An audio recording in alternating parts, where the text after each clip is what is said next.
Okay. All right, welcome. It's Tuesday night, and we're back. We're glad you're joining, as always. And tonight, talking about why people miss opportunity. I'm gonna ask a question to the audience. Matter of fact, I will just put that in immediately. Let me just catch up to the live here.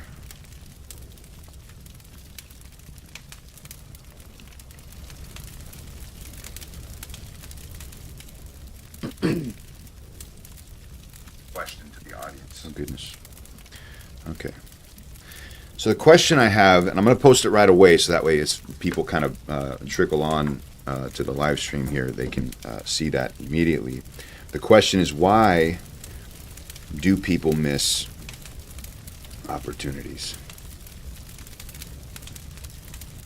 And you can just, this is totally up in the air, whatever you think of. What would make somebody miss an opportunity? And I'm leaving it kind of open-ended like that on purpose. But I've in the way of intro, I've come across this story in a few different forums, and it fit tonight, so I'm putting it in. But when I was a kid, I used to go to Blockbuster and rent movies, and I was telling Pastor Ford before the podcast, I actually applied, I think the very first job outside of family-run businesses. Sorry, thank you for the correction here.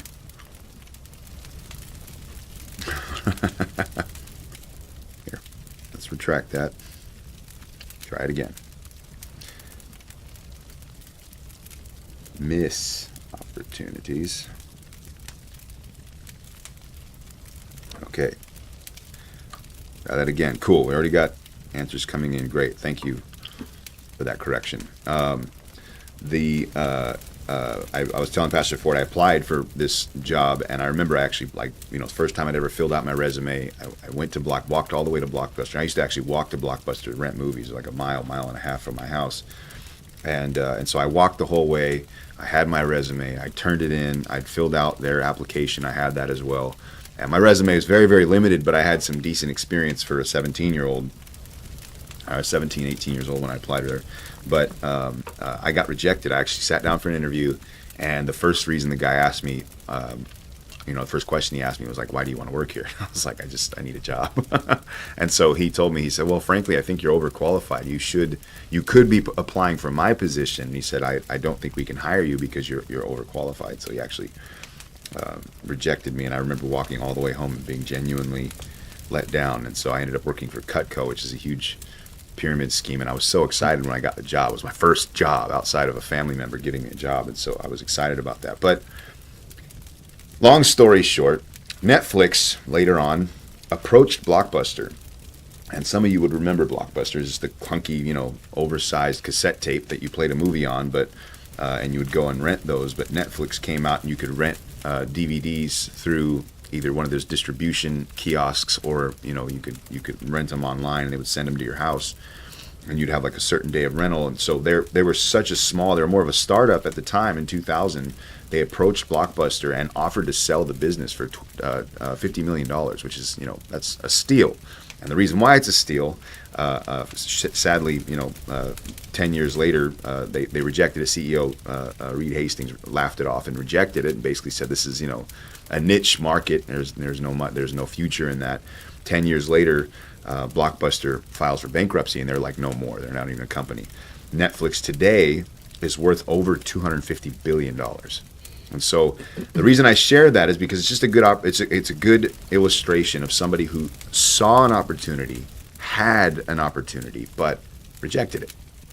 And so I was thinking about this from the standpoint of just people in general, how we view opportunities. Can you actually use the mouse to delete that prompt there? Because I can't actually see the chat box. See, there's an exit window on the... Oh. Yeah.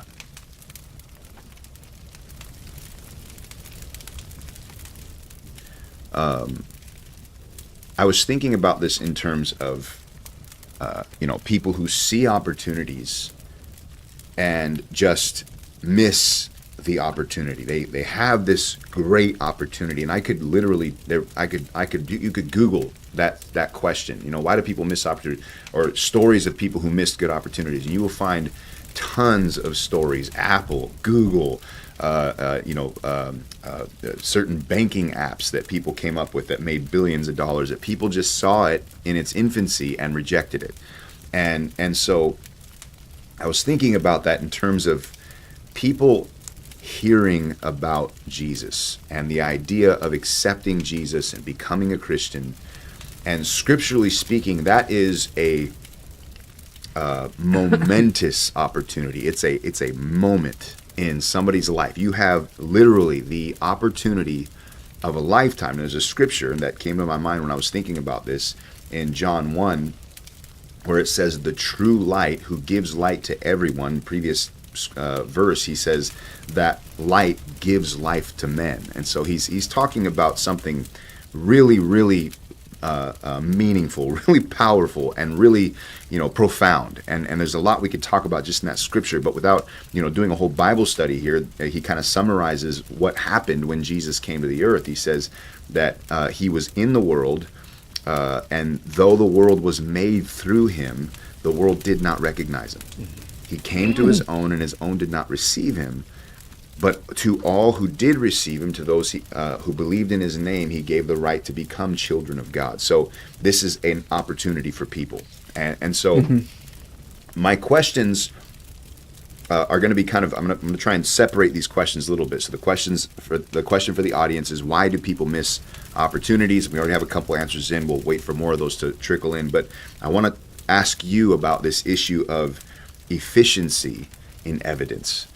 And what I mean by that is, I've thought about what kind of stirred a lot of these thoughts in the first place is people who have come so close to, I want to say discovering God, but that's really not, it doesn't say enough. Their lives genuinely being changed and impacted, and them discovering destiny and heaven and hell and the reality of a creator. And I mean, you're talking about questions that theologians and scholars spend their entire lives trying to figure out, or not theologians, but scientists. And these people spend their entire lives trying to disprove or trying to find some angle on it, and they never get there. But then you have other people who have come so close, or even been on the edge. Like, man, you're right there. If you just make this commitment, or you just take this further step into this lifestyle, you will see for yourself how real this is. But how many people never go that extra step? And so the reason why I say efficiency in evidence is because my question for you is, when somebody hears about Jesus, at what point do you say they've heard enough to have made a decision? At what point is it an opportunity that has actually been missed? The first conversation. I would say the first conversation with a true Christian.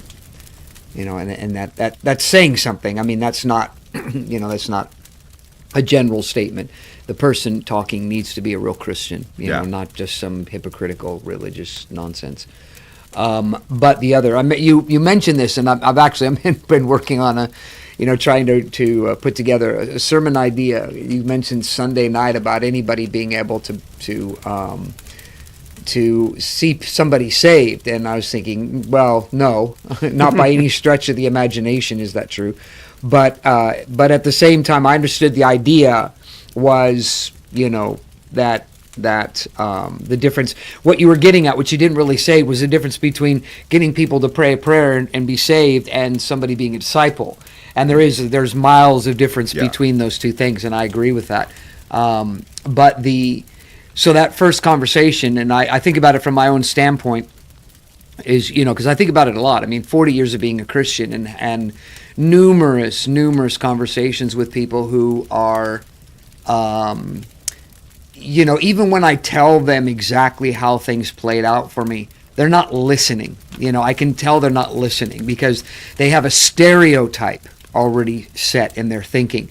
And that stereotype is that people who are weak, hit some kind of crisis point in their lives, some kind of failing of some sort. Those are the people that become Christians, or they were raised in it and they're too stupid and uninquisitive to be able to look into it.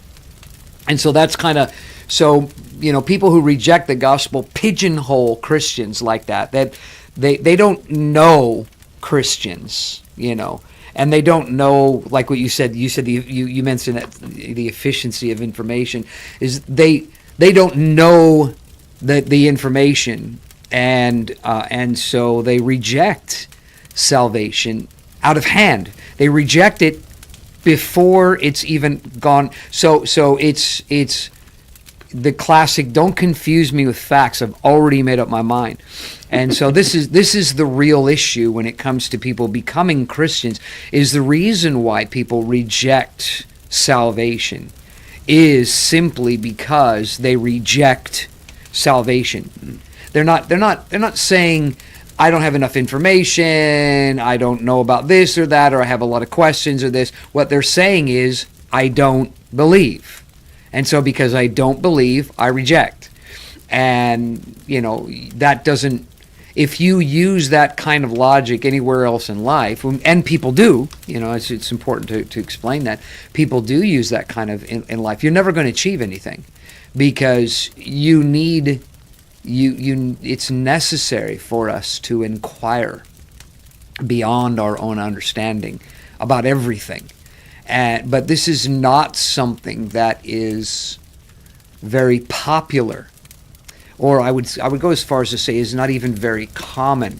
I read books, I just finished a book today by a woman who, this is a scholarly woman, but you can tell by the tone of the book, that she says she loves being around ex-Christians. So that tells you something right there. Anybody who loves specifically being around people who are of a certain category of person, What book was this? Yeah, it's called The Magic of Overthinking, I think is what it's called. And I can't remember her name, Amanda something, I think. But as I'm listening to the book, because I always, when I'm listening to a book, what I'm looking for is, first of all, are they writing about what they say they're writing about? Yeah. Or are they just using that as the excuse to say what they want to say? And I call somebody who writes a book the way they say they're going to write it, in the whatever the summary is, or the not necessarily the introduction, but the summary of the book, what's usually on the covers or whatever, or the blurb that's given, if it's on an online book or something like that. If they actually stay there and they talk about that, and they talk about it objectively, I call them a good author. Because they're a good author because they are doing what they said they were going to do. They're going to write a book about a certain thing. And usually those kinds of people, I love to read other books by them, and I will read more books by them.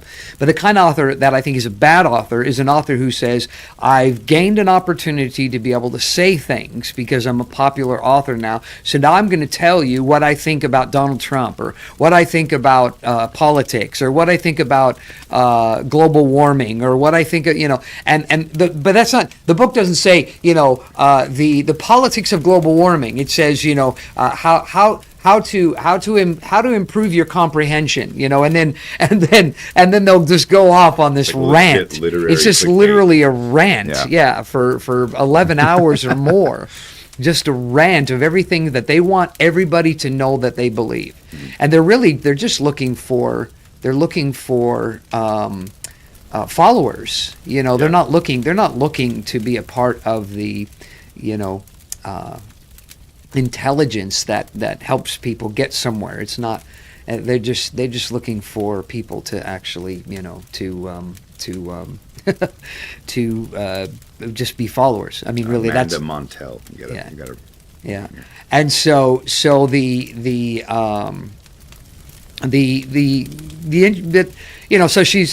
I'm listening to this book, and she, like I said, she's talking about that she likes being around ex-Christians.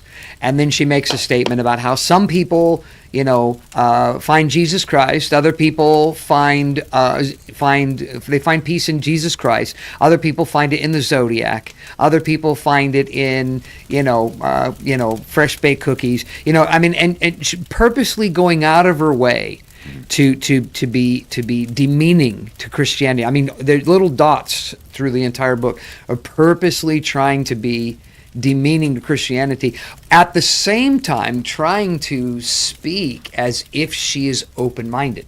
And that she's researched this, she's come at this with an open mind, she's done the research, she's got her her studies that she quotes from and things like that, about many things. But yet when it comes to Christianity, she should just say in the beginning, first off, I just want you to know that anybody that says anything about Christianity is just full of crap.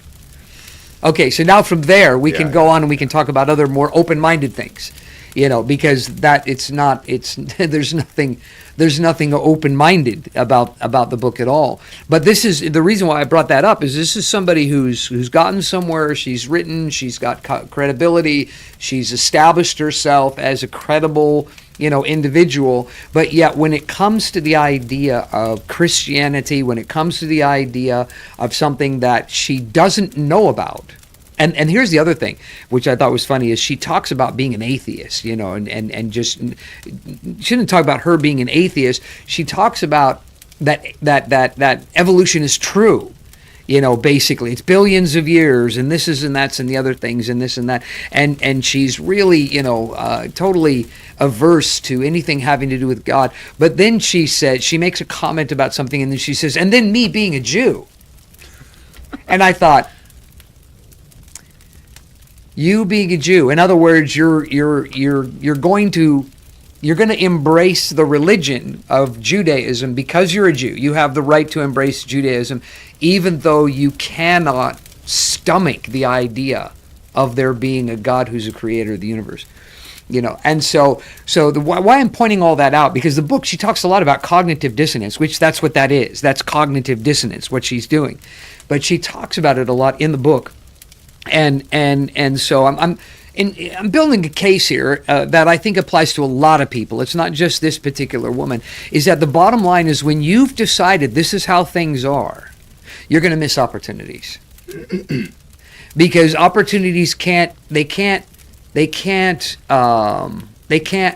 get in to help you to recognize the opportunity. The opportunity itself has no place, because you've already rejected the opportunity before it even comes.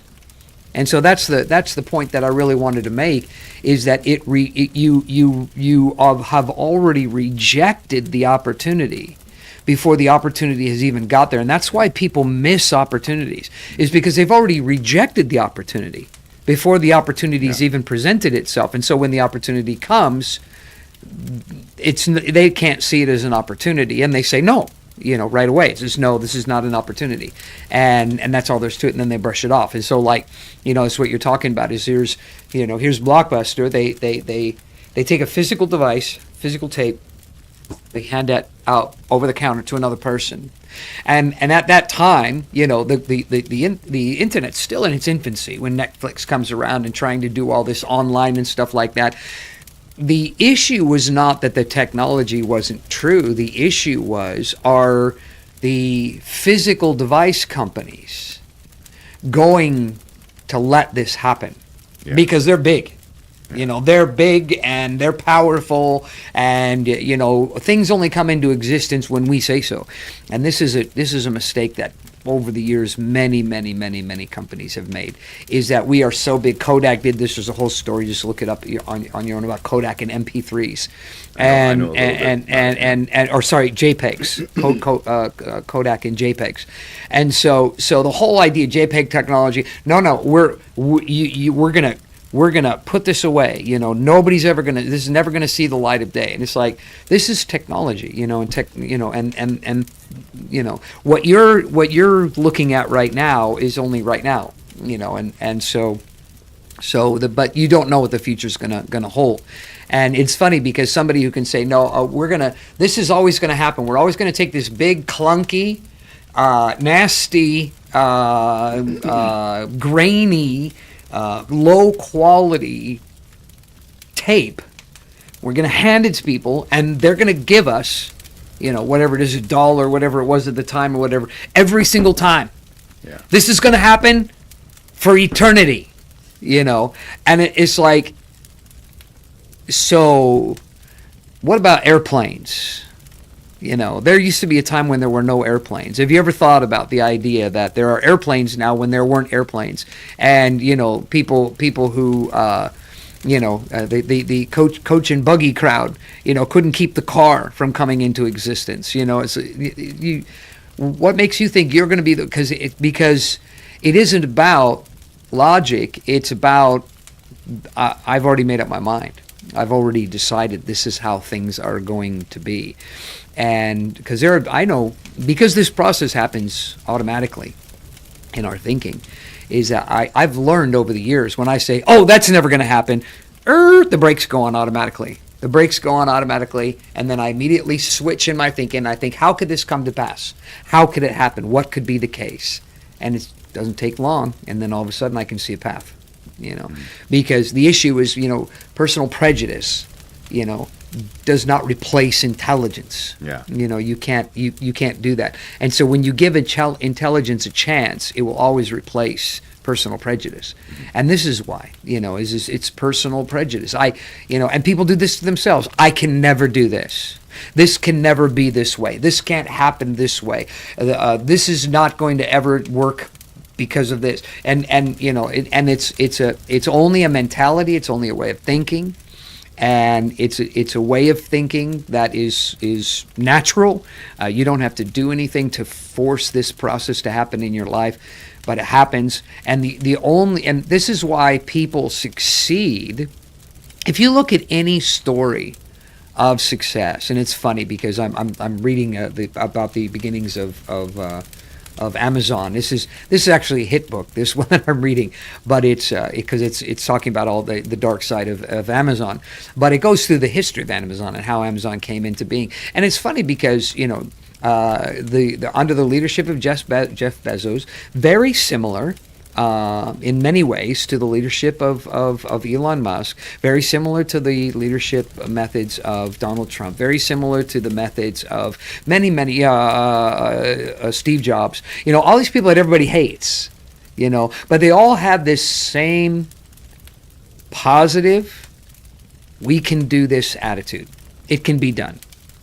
And it happened, they got it done. And so it's more than positive mental attitude. It's a determination to not give in to the natural bent of human thinking, which is this can't work, and that there's always. But what creates the limit in the mind there? I mean, you mentioned it's already there. You mentioned personal prejudice, but it's already there. It's already there. Well, personal prejudice is really. That's arbitrary. Yeah, that's very, very arbitrary. It depends on how you're raised, your experience in life. I mean, it's different for different people, different scenarios, different situations. Somebody who got beat up, when they were younger, by a particular race of people. Well, those people are horrible. All of them are horrible because the three guys that lived at the end of your block used to always beat you up, and so they represent the entire population. And so that's more. That's more random, that particular part of it. But once we've locked into that, kind of thinking, then of our personal preferences, then things that come against our personal preferences, we won't give it the time of day.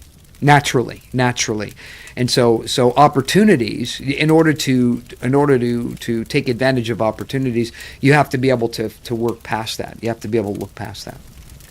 Okay, so let's look at some of these answers, and I think some of them you've kind of already addressed, but we'll mention them anyway. I'll tell you what, I'm going to actually. The funny thing about these, doing the questions the way that you're doing them, I always laugh inside. I never do it out loud, but inside, I'm just laughing at the idea. But is how many of them are, actually true of us? Mm-hmm. We're giving this as if it's not us. I'm sure some are giving it out of personal example. Yeah, there's personal example involved. But I'm sure that there would be some of these that the people asking the question actually, that's their problem. Yeah. But they don't think they have the problem. Yeah, but they recognize the problem. That's interesting you mentioned that, and I don't mean this as an insult by any stretch. So I'm saying this, in confidence that you guys will trust me here. I'm being honest. But one of the reasons why I like asking the questions like this to the audience is because a lot of times the answers are given with a level of sympathy. There's an and granted, I'm reading this through text. Yeah. I'm not but there is an air of sympathy towards the answer. Right. And so you can tell it's something that is coming from within. Yeah. And which is why I say it often, but let us reason together. That's the idea. Yes. Let's take the thoughts of our minds and put them out on the table and work through them. But and that's honestly, I think, what makes the podcast really helpful. No, it is. It's very good. It's very good. But it's interesting to me that I think about, because in this kind of an environment where you're asking questions, it can be revealing. Yeah. As to something that is actually going on in somebody. That's why I don't like to pay attention to who's asking the questions, because I may know them. Man, I don't think everybody actually knows you don't do that. He doesn't, actually. I see the names. I see the answers. He doesn't, which is on purpose. But I'm going to skip the first one because there's a bit more detail in the first one. I'm going to combine these second and third because they're close together. But the second answer is to why people miss opportunities is oblivious that there even is an opportunity. Yeah. And then the third one is some don't recognize opportunities that are worth pursuing. And so just pairing those two things together, what would make somebody not recognize? Well, what I just explained, that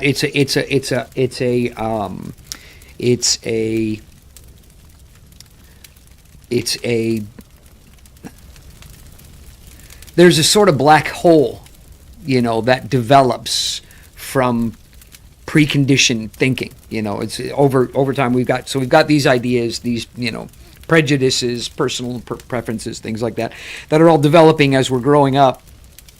And then we get to the age where opportunities start presenting themselves to us, but we've already, it's not an opportunity, and the truth is that I think it's probably worth qualifying it to say that opportunities are not always opportunities for everyone. Somebody else may see somebody turn down something and think, oh, that would be like Blockbuster, turning that down, thinking, oh, gosh, what a great opportunity lost. Well, yes, it's a great opportunity lost looking backwards. But from the point of view of us being a successful company, it's not like Blockbuster went bankrupt because they didn't buy Netflix. Right. Yeah. And but that's the assumption. That's the kind of assumption often when it comes to opportunities like this, is that had they taken advantage of this opportunity, then things would be better. Or had they thought differently about it. Monday morning quarterbacks are professionals. They know every play. They are the best quarterback in existence is the Monday morning ones. I'm a Monday morning quarterback. And Totally. and so for those of you who don't know what that is, the game's usually on Sunday, and this is the conversation on Monday about everything that was done wrong, that the quarterback should have done. But I'm well trained in that though. My team sucks. So the idea of an opportunity. So I think we need to be fair, is that opportunity is not opportunity for everyone. There are opportunities that are genuine opportunities, but then there are many things that are opportunities, but not for particular individuals, and so it may not be an opportunity for them, because at that period of time in their lives, had they pursued it, it probably would have failed. By pursuing it. The idea that if Blockbuster had, for example, purchased Netflix, would they follow the ethos, of Netflix? Would they have been able to take it that far? Well, would they even want to? Or would they just look at them and think, oh, this is competition, buy them, and then scuttle them, like, which is what a lot of companies do, is they buy technology and then throw it away. And, when you get to a certain point, that's true. That's kind of the point of this book, about Amazon, that Amazon is one of those companies that's too big to fail. Not from the standpoint of bailouts, but they're just physically too big to fail because several of their acquisitions were under duress by the companies. The companies didn't want to sell out, but basically Amazon told them, if you don't sell to us, then we're going to put you out of business. So it's up to you. We're gonna sell the same product you do at half the price you do. And there was one particular thing, which is, all this stuff's up for debate, but apparently Walmart was this company that was selling baby stuff, and Amazon had approached them and made them a good offer. They didn't make them a bad offer. They made them a good offer. It was like $500 million or something like that, $500 million or something like that. And then what happened out of that as a result was they had to sell. Walmart offered 640, so Walmart offered a bigger amount, and then Amazon came back and said, if you sell to Walmart, we are going to reduce the cost of babies' goods to zero. We're just going to literally give them away on Amazon. And the problem with that was that in the deal with Walmart was that if anything dramatically changes in the model, in the business model itself, or the what they purchased, so basically if their revenue tanks, then they can walk away from the deal. So if Amazon over the next month, throws them in the trash, then they won't be able to go on. And so it's not really an opportunity. But that's my point, is you can get so big where these kinds of things can happen. And so it isn't about opportunities anymore. But when you go way back, into the beginning, the reason why Amazon even came into existence, according to this story, I was always under the impression that they were the old little bookstore that just decided to, go online and, look what we have now, which I think that's not true. Not because of the book, but because of the book is, the book is factual. This isn't just a made up story. Is that both him and his wife were working for a hedge fund company, and they were looking into the internet. The company was looking. The guy who was actually his boss was looking into. They wanted to find out how if there's any market in the internet, because at that point there was no real internet. So he's being paid, Jeff Bezos is being paid to actually do the research in this, and he realizes it's going to be a bonanza, and so he goes back to the guy and he says, listen, I've been looking into this, and this is going to be great. It's going to be a cash cow. He said, but he says, I'm gonna ride this wave. I'm gonna go off on my own and do it. And he's telling, well, I think you should leave it to somebody like us, our company, that we can do it rather than going off on your own and doing it by yourself. But if that's what you want to do, feel free. And he said, and don't be surprised if we're your competition. Wow. So he's telling him, get ready for this. And so Jeff Bezos says, yeah, I'm going to do it. And so he does it. And he does it. He does it. He gets the funding. There's a whole story behind it, so I won't go into the details of it, but he gets the funding and everything. But he saw an opportunity because he looked into it. Yeah. It wasn't an opportunity that was just sitting out there. He looked into it, and he began to realize, doing the research and looking into it, he realized there is a huge opportunity in the internet right now, because there were other smaller companies that were just starting to get a trickle of online business going. At that point, there was not even people giving their credit cards online. It wasn't even a thing yet at that point. It was still a thing where people would find this stuff, and then they would call the company and put in an order. They would it was like an online catalog more than anything else.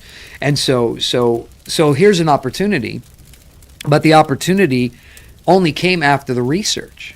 And then he realized this was a golden opportunity, and it turned out that it was a very, very, obviously, look at it today, he became the richest man in the world, and so, but this wasn't a story about an underdog. Mm-hmm. This was a story about somebody who was already a mover and shaker. He was working for a very cutting edge company. They were already using, as the book puts it, they were already using computing power in order to determine how they would, looking for trends and things like that. So this guy was already leveraging computing power where other companies were still used to hands-on, looking through, prospectus and things like that of companies and things like that. So this was the first time of really, allowing the computer to crunch numbers. Yeah. And so they were already kind of cutting edge, high tech already, and he was already a part of that.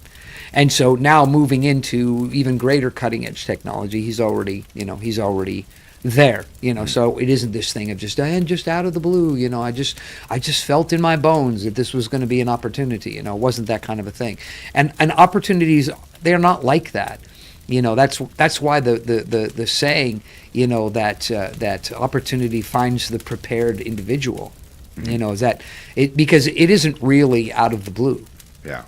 There are opportunities, there are things that begin to connect. And and the classic, Jeff Bezos, very smart kid. According to his mom, he took his crib apart with a screwdriver. When he was I've heard that before, still a toddler. Yeah. So and he made some things. He made some inventions. He's a bit of a tinkerer. He that kind of a thing. And so he's an innovator. And you see the same thing in the younger years of Elon Musk and these other people that are like that. It's kind of, I wouldn't say it's in their DNA, although it appears to be in their DNA. It's just that they took advantage of those times, because over the years, I've looked at my life, because I went, 16 years old, I was kind of going off the rails. I was still doing well in school, but I was rebelling against my parents. I wasn't interested in the status quo. I had just moved to a new state. Nobody knew me, and so I'm kind of trying to make myself, cool. And so I'm trying to be cool so that other people, I'm looking for ways that I can develop myself in such a way that I'm cool to other people. Having lived the first 15 years of my life is sort of a nobody. And then, okay, now I'm going to go after cool. And then get to but I've always been very technical. I learned how to program. We had one of the original home computers, Apple II. Mine was an Apple II Plus. Anybody who's a real aficionado knows that there was another version before that, but that was the popular commercial version in the 70s. 15 years old. Nobody taught me a single thing about it. I learned not only how to program it, but how to take it apart and put it back together again. Pull the chips out, put in faster chips, things like that. And that was at a time when there was no internet and YouTube and things like that. So I was one of those guys. I was a Jeff Bezos. I was a Steve Jobs. But by the time I was 20, I decided instead to be like one of those people that we see down in the city center in San Francisco, and so I really didn't cash in on my intelligence. And it was only later on when I started reading biographies about these people, I was like, boy, did I miss the boat. But thank God I did get an opportunity, which was the opportunity of a friend of mine who brought me to church, and against my predisposition, because I had met people who claimed to be Christians and they weren't, and had my own prejudice about what I thought about Christians. But he was persistent and with a bit of a nudge from God Himself, telling me to go with Him and going, and just rolling with that. I rolled into the opportunity. And that, going back to the beginning, when you said how much time is required, that was it. One conversation, one night, and that was all I needed. So interesting. You're touching a lot of the opposites of this answer. And the reason why I skipped it is because it's a little bit more detailed. And we've got a couple questions in here as well. Mm-hmm. We're gonna get to your guys' questions here. But the first answer to the question of why people miss opportunity is fear, laziness, lack of desire, lack of confidence, which is the opposite of all the things you were explaining about these guys. The other ones, yeah, and those are the things that But if you think about those things, all of those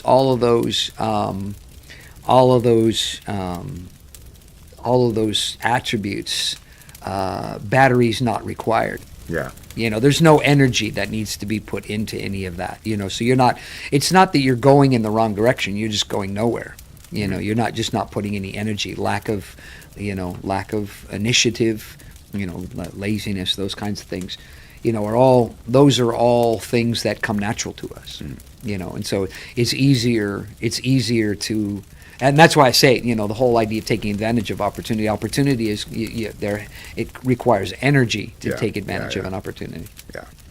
Yeah, that's I've been thinking a lot about this the word in mentioned in a few of the Psalms where he says the word Selah, and that idea of just stop and think about what I just said. Yeah. And so there's a required intention behind people that has to be there if you're going to discover this whole thing.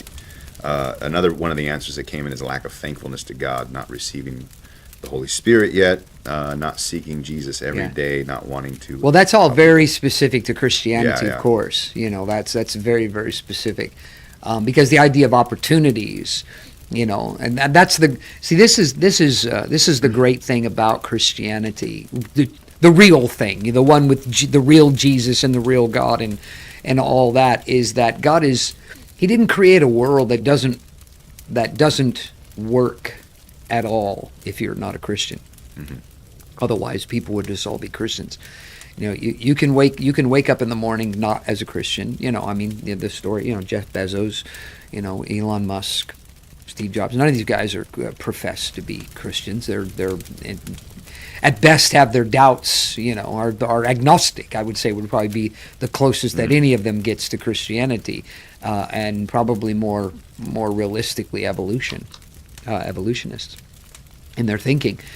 But yet they were able to capitalize on these opportunities. But we're talking broad spectrum here, because we could focus on the idea what does it profit a man to gain the world and lose his own soul? Because there is a reality that the opportunities in this life are futile if we're not taking advantage of eternal opportunities. Which is a whole nother subject. But that's for me. That's why I say, because I look at it now, because there was still time. I became a Christian at 21 years old. I still had plenty of time to get my act together and to, find myself, if I was looking for myself, and, see if I could possibly, maybe not join the ranks of somebody like Jeff Bezos or Steve Jobs or somebody like that, but certainly somebody who could be a mover and shaker. Yeah. But I realized that you can't pursue both. You can't pursue eternal opportunities and temporal opportunities at the same time, and that's something that I've learned how to live with. Because the reality is that when it comes to opportunities, and I'm saying this as a Christian, others would probably disagree with me, and I will very highly disagree with them in response. But none of the opportunities that we have taken advantage of in this life, in terms of this life, will have any advantage in eternal life. There'll be none. In fact, they're counterproductive to that, because you do gain the world at the cost of your soul. Mm-hmm. And I've mentioned this many times. You look at Steve Jobs and you say, great run for as short a run as you had, but man, it's over now, and that's it. And that's all it was, 50 years of your life, 50 something years of your life. And that's it. You're finished, because you have, you're going to die. And so it's like tragic, and, Jeff Bezos' marriage, Elon Musk, similar stories of the personal relationships with people. We're part of the cost. It's part of the price of doing what they do, and so now they have to live with, the consequences of those decisions. And they're not good. They're a black mark that you have to compartmentalize. You have to just compartmentalize it, and just let's not talk about that. Let's talk about something else. Let's talk about the positive aspects of my life. Let's not talk about the negative ones. And so you don't have that. Whereas if in my life, okay, well, I'm not my face isn't on the cover of magazines. I'm not a household name, those kinds of things. But I can leave this planet knowing that I had impact on people. Yeah. Individual people, not just crowds, not just life as a whole. And that's I think is kind of funny, is because the idea of gaining the whole world and losing your soul, is that really is what happens when the focus is only on this life, is that you are only at best gaining the world. Yeah. You can't gain anything else. You can't gain. So that whole idea, and I know I'm not. That's not the exact meaning of it, but I believe that it extends to that, is that you can only gain souls, or you gain the world as a whole. You can't. So it's either you have impact on individual lives, or you have individual on corporate lives. And to me, I think the more rewarding of those two is the individual lives. Yeah. It's hands down, it's the individual lives. I mean, because I even from the standpoint of, sometimes I think, what it must be like for somebody, to be semi-successful, in life, and to know they failed as a dad, or a mom. It's like to me, it's like I would rather have not been very successful in the business world than to be a failure as a husband and a father. I would much rather be a success in those arenas, because those are going to live on after you die. Yeah. Yeah. And so those other things, they may live on for a little while, but not very long. And especially now, because I think the shelf life of the rich and famous now is probably less than 20 years. Yeah. And then you're gone. You're gone. It's not like we remember George Washington. You remember George Washington, and even with people trying to get us to forget George Washington, he still keeps popping back up because of the kind of man he was, his integrity and those kinds of things. But yet these others, they're just wheeler dealers who know how to turn a buck, and it's like, yeah, okay, so you have the ability to ignore human beings in order to make money. Congratulations. Yeah. But other people, that's not exciting. If something really bad happened to Jeff Bezos and Amazon kept going, I don't think anybody would care. Yeah. So except for maybe those that are close to him, if there's anybody close to him, which I don't know. I don't know the answer to that because I'm not close to him, so I don't know. So we have another question here. There's we're at 7:46. And we will have off-topic questions at 8 o'clock. So if you want to file those in now, I will put those down so I don't forget them. But can you? Can I? That is normal for the stream, right? We're good? Real quick. What are you asking me? No. What? Don't forget to mention You. for the stream. Okay. Yeah. Oh, you mean this? What I'm preaching tomorrow night? Yeah. Okay. Yeah. Well, if it fits in, it fits in. If it doesn't, it doesn't. I get when you talk about your sermons ahead of time. Anyway, okay. So. Come tomorrow night and find out. So, okay, the question that came in just now is: so how do you know when something is a good opportunity? I'm sure Blockbuster and others weren't like, "Wow, this is the opportunity of a lifetime. Let's not." They didn't even see it. I think I missed the first part of that. So yeah, this is a regular question. Okay. Here. So how do you know when something is a good opportunity? Oh, okay. So yeah, I got the other part about Blockbuster. Yeah. See, so that's the thing. That's the thing is that that's the point that I'm making. Is the idea is we can look backwards and say that was an opportunity that Blockbuster missed because it was the future for Blockbuster. Blockbuster needed to go there. And they didn't go there, and so there's a truth there, that they missed that. But, when we're talking about the issue of opportunity, I think it's very important to take away the glamour and the glitz behind, opportunity, because opportunity is not a requirement. It's not necessary.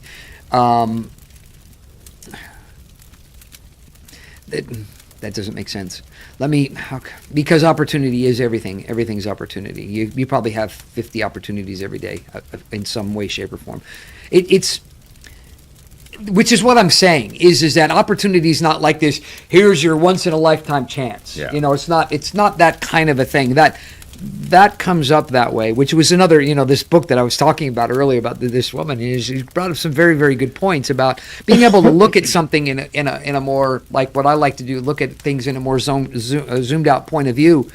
Is that, you have tons of opportunity. You have more opportunities than you can take advantage of in life, because sometimes there'll be this opportunity here or this one. And so which ones do you take advantage of, which ones are the right ones, which are the wrong ones? There's no telling. There really is no telling, because life is full of opportunities. The issue is really getting, I think, more than anything else personally, is getting control of your thinking to be able to take advantage of opportunities, period. Not to be ready for the golden opportunity, but to be a person who can take advantage of opportunities. So I would say, the way of thinking is you need to know where you're going. You need to know where you're going. If you're just sitting around waiting for this chance moment for something to change your life, then it's probably not going to happen. More than likely it's not going to happen. The classic idea, is which I think is funny, because you think that this is what happened, but it isn't what happened. This out of the blue, idea, that, hey, let's make lottery tickets, and then then the common person will have an opportunity for a lifetime, of a lifetime to experience, because not everybody gets those kinds of opportunities. And this is how a lot of people think, and it's very popular today to think like this, that if people were just given the opportunities, then they would respond the same way that everybody else does. And it's not true. It's just not true. Yes. It's not true by any stretch of the imagination. But it is it's been said so many times. It's one of those things that, a lie repeated enough becomes truth. Is yes and no. I mean, it becomes accepted as truth. It doesn't become truth. And so somebody, they go in, they're paying $10 a month for, or $10 a week, $40 a month, and then they land, they get that golden lottery ticket that's going to set them up for the rest of their lives. What's the first thing they usually do? They want to give a bunch of it away, before they've even got it yet, so they're already in the wrong frame of mind, because they think that they have won an unlimited supply of money. Yeah. So they've already started wrong. They've already started on the wrong foot, because it's not generosity. The idea, if you won $500, if you are a generous person, if you won $500 in the lottery, you wouldn't be using that to buy more lottery tickets. You would be using that to give away to people, because that's what you want to do, right? You want to give away money. So you now have $500 that you didn't have before. So start giving it away. Oh, no. I'm going to use this to get the big one. Why? Because you want to get the unlimited amount of money. And then you're going to start giving it away, because now you are going to have more than enough in your thinking. And so that's just all wrong. It's the wrong way of thinking about all of that, because that's not true. It's not reality. It's not how things are going to play out. And if you actually do try to do that, you're going to find yourself in debt. You'll be in debt in no time, because you will start living at a level that's not realistic for your life. And then when the money runs out and you got to pay all the bills for all this stuff you've been racking up because you have an unlimited amount of money, now you're going to be in trouble. And so the issue is not whether or not you can be ready for the golden opportunity, but can you take advantage of any opportunity? Yeah. At all. Are you a prepared person? Are you the kind of person that is willing to, work hard and make things happen? It's like, then you can see it. So like for example, the story I used about leveraging the internet. Jeff Bezos leveraging the internet and starting this. Well, he and his wife were making $1 million a year at their job. Okay, so there's qualification number one. Before you can take advantage of the internet, you have to be making $1 million a year. Now, how many people are there? How many normal people are there? So how many people who sit there, look at the computer and think, I've got this great idea for the internet, an internet market that will just blow up and be fantastic. And then actually, okay, so now I just need to go get the money, because I've got a great idea. Well, do you know how to sell your idea? Have you ever done that before? Some people, they can't even sell their their prospective employer Yeah. that they'll actually Yeah, show yeah. for work on Monday. Yeah, yeah. You know, but they're now gonna go raise $1 million. You know, and so the idea and the ability to be able to take advantage of opportunities really is: are you preparing? Are you able to take advantage of the opportunities that are before you right now, or are you just waiting for the pie in the sky? Yeah, yeah. So we're talking a lot about the type of person. It sounds like it just comes down to, or it comes down to Yeah. the type of person you are when the opportunity comes. Yeah, and that's why it's funny, but becoming a Christian is when my eyes opened to the reality of how things work. Not before. Even though I had ideas and desires and, you know, wanting to be wealthy and wanting, you know, to have opportunities and things like that, you know, wanting these things, genuinely wanting these things, but not being able to take advantage of them because I wanted to party as well. Yeah. You know, I wanted to have fun. You know, Yes. and then I realized you can't have both. You can't be the kind of person. And you look. Does Elon Musk seem like a fun guy to hang out with? You know, or Jeff Bezos or Steve Jobs? Does these seem like fun guys? I mean, you know, it's funny, these guys are so dedicated to their job and everything, but you know what? They are so fun to just hang out with, and they just seem to have hours and hours and hours of free time. No, they don't. No. No, they Clearly. don't. You know, they have fun and laugh for 3 minutes and 27 seconds, and then they got to go somewhere. Yeah, yeah. You know, and so that's how they live their lives. Their lives are on a time frame. They've the certain periods of time for certain things, and they don't have. You know, there may be, obviously, you know, you can't just work, you know, nonstop 24 hours a day. You've got to have a break and you've got to have recreation. But that's exactly what it is. It's a, you know, for people like that, this is a thing of, okay, I need some downtime because I need to get ready for the next uptime. Mm-hmm. It's not, oh, you know what? I'm working so hard. I think I deserve a break. You know, it's not that they don't look at themselves as having earned a break.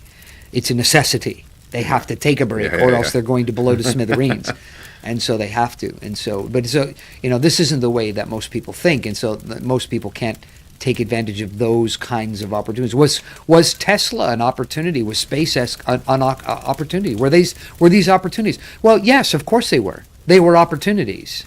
You know, because look what happened from them. You know, great things happen from taking advantage of these moments that other people said were never going to work and they couldn't do it. It's not going to happen, blah, blah, blah. You know, and so, yeah, they were opportunities. But did they look like opportunities at the time? No, they just look like hard work. Mm-hmm.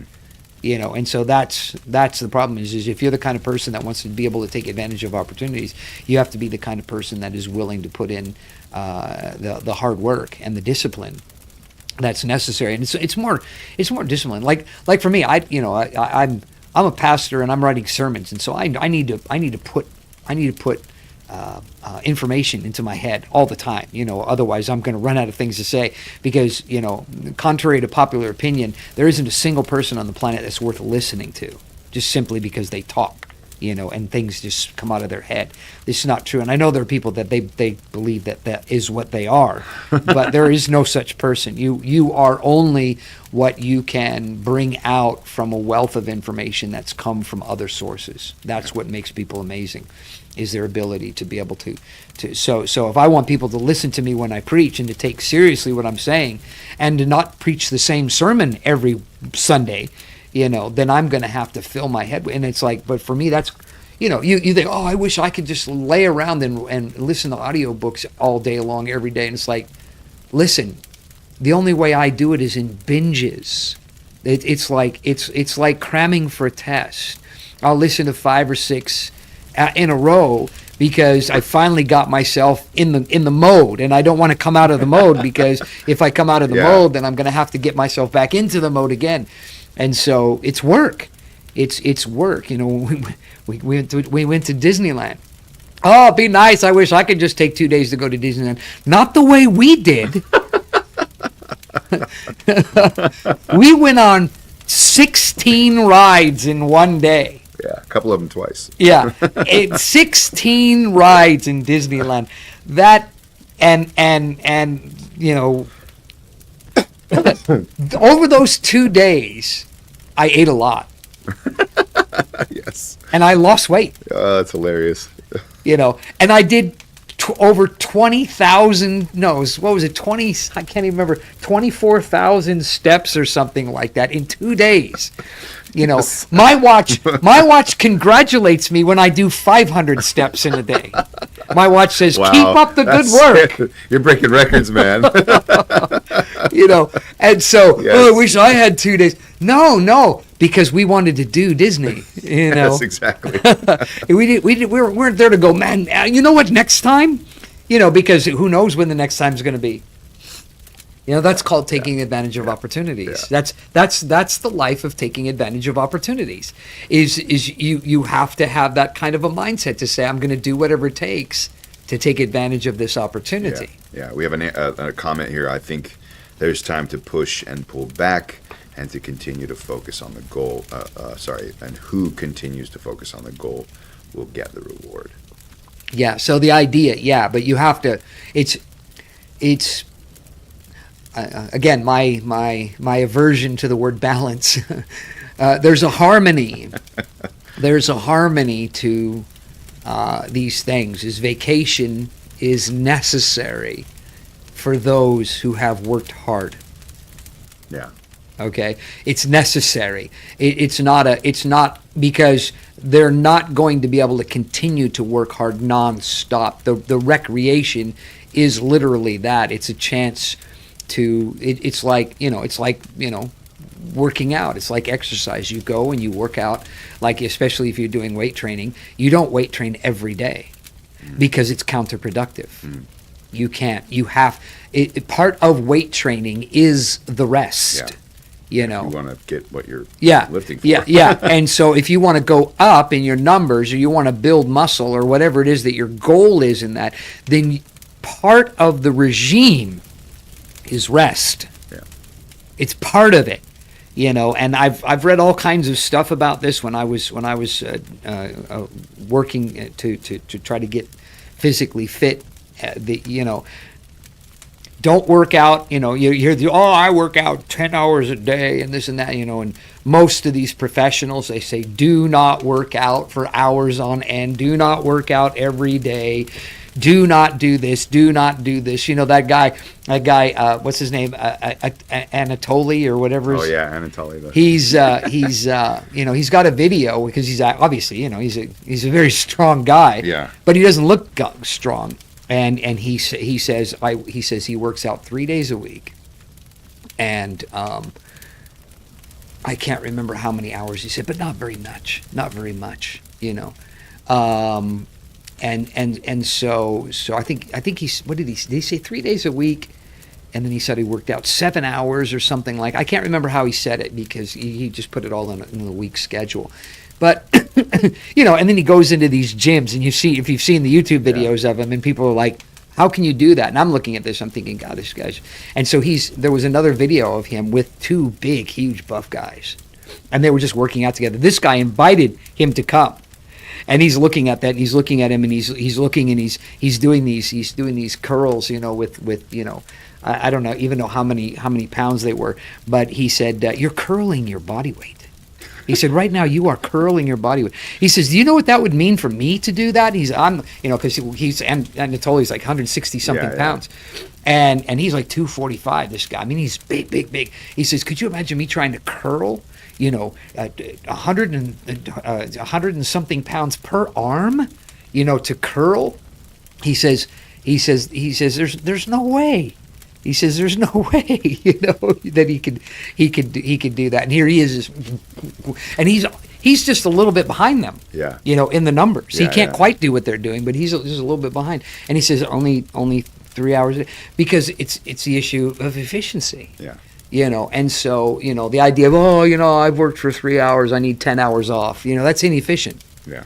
That's inefficient. But if you've worked for 10 hours and you want 3 hours off, okay, well that's a little bit better. Situation, but so you have to work, so we're going over the time, but that's why people miss opportunities, because they just simply can't see the harmony between relaxing or resting, which is the more general term, resting and working. They can't figure out how to balance those two things together in order to produce. So clearly, the type of person matters. The type of person you are. As actually that the Jesus kind of he follows up on this idea that I mentioned in John 1, but in John 3:16 is the classic. For God so loved the world, he gave his only begotten Son. Everyone who believes in him shall not perish but have eternal life. Yeah. But then in verse 19, he says, and this is the verdict. And remember, this is Jesus talking the whole time. He says, and this is the verdict. Light has come into the world, but men love darkness rather than light because their deeds were evil. Yeah. So what they chose to do is why they missed the opportunity. Yeah, and that's what Jesus says when he weeps over Jerusalem. He says, "Oh, Jerusalem, Jerusalem, how I long to gather you as a hen gathers chicks, but you would not. And now your house has left you desolate." There's an opportunity that they were not ready to receive, simply because they rejected it. It wasn't that it wasn't an opportunity, because Jesus was clearly communicating for 3 years the opportunity, signs and wonders and miracles and various things are happening, and they're saying, no, we're not going to do this. They rejected the opportunity, and that's the important part to see, is we reject opportunity. And when it comes to salvation, Jesus, the reality of God and everything, it really comes down to the fact of the matter is that for me, to see people, and this is very common, and I've seen it because I've been a Christian for so long, it's very common for people to just out of hand reject Christianity. They're not going to look into it. They're not going to actually determine whether or not there's any validity to anything whatsoever. They're just going to out of hand reject it. And yet at the same time, their reasoning behind it is they don't want to waste their lives believing in something that may not be true. And it's like, if it's not true, then your life is a waste of time. By definition, your life is a waste. No matter what you do, your life is a waste of time, because you're not going to buy eternal life. You're not going to gain eternal life. And the truth is a lot of these high-powered people, that is really what they're working towards. A lot of them is they're hoping to invest in medical cures and things like that, so that they can live forever. They're hoping that with the amount of money that they have, they can discover the cures for things that kill people, so they can live longer. They're looking for the fountain of youth. Yes. Well, we'll call it for tonight. We don't have any off-topic questions. Appreciate the answers and your guys' involvement in the comments and stuff like that in the chat. I mean. And obviously questions and all that. That's why we're here, and to say it regularly, but really do appreciate your involvement. And we will be here again next week.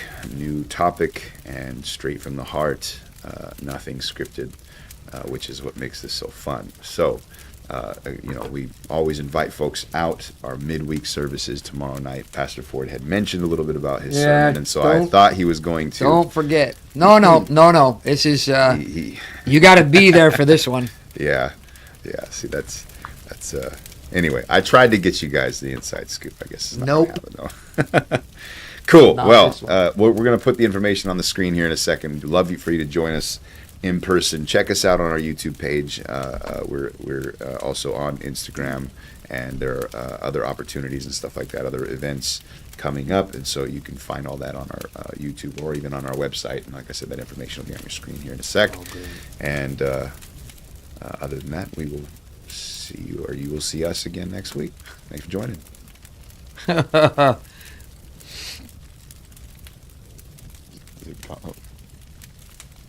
For some reason, the mouse is not showing. Cool. Very cool. Well. It's been a night, huh? I know, huh? Yeah, this whole bunch of technical difficulties difficulties beyond our control. Wow. You just click one of those and then use the keyboard, maybe. Okay. Bye.